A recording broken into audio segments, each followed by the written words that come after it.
السلام علیکم ورحمۃ اللہ وبرکاتہ۔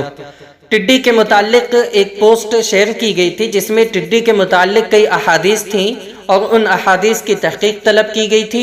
فی الحال ایک حدیث کی تحقیق پیش کی جا رہی ہے، بقیہ احادیث پر انشاءاللہ پھر کبھی کلام کیا جائے گا۔ ان میں ایک حدیث یہ تھی کہ اللہ کے نبی صلی اللہ علیہ وسلم نے ارشاد فرمایا کہ ٹڈی کے سینے پر یہ بات لکھی ہوئی ہے کہ وہ اللہ کا عظیم لشکر ہیں۔ یہ روایت امام واحدی نے اپنی تفسیر التفسیر الوسیط میں ذکر کی ہے، جس کو دارالکتب العلمیہ والوں نے نشر کیا ہے۔ حوالہ ہے جلد نمبر 2 صفحہ نمبر 400۔ اس روایت کی سند سخت ضعیف ہے، اور میں یہ واضح کر دوں کہ اس روایت کی صرف یہی ایک سند مجھے مل سکی ہے، تلاش کے باوجود کوئی اور سند مجھے نہیں ملی ہے۔ تو اس روایت کی سند سخت ضعیف ہے۔ اس میں دو علتیں ہیں، یا کہہ لیجئے کہ اس کے ضعیف ہونے کی دو وجہ ہیں۔ نمبر 1، داؤد بن بکر التستری نام کا راوی ہے جو کہ مجہول ہے۔ علامہ البانی رحمۃ اللہ علیہ نے اس کے متعلق لکھا ہے کہ محدثین نے اس کا ترجمہ نہیں نقل کیا ہے۔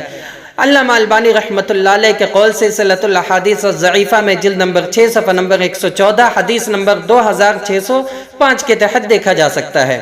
اور شیخ حسین سلیم اس راوی کے متعلق کہتے ہیں کہ مجھے اس راوی کے متعلق جرح و تعدیل کا کوئی کلمہ نہیں مل سکا ہے۔ میں نے کتابوں میں اس کے متعلق کوئی تفصیل نہیں دیکھی ہے جرح و تعدیل کے اعتبار سے۔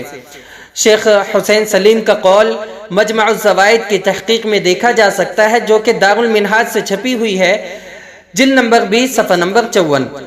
اور اس سند کے ضعیف ہونے کی دوسری وجہ ہے اسماعیل بن یعلا ابو امیہ الثقفی۔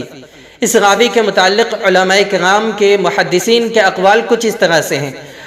امام دارقطنی رحمۃ اللہ علیہ فرماتے ہیں کہ یہ راوی متروک ہے، الضعفاء والمتروکون۔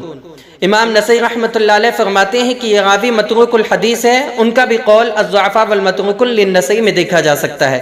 امام بخاری رحمۃ اللہ علیہ نے ان کے متعلق فرمایا سکتوا عنہ، یعنی محدثین نے اس کے متعلق سکوت اختیار کیا ہے، اور یہ امام بخاری رحمۃ اللہ علیہ کی خاص اصطلاح ہے۔ ان کا قول التاریخ الکبیر میں دیکھا جا سکتا ہے۔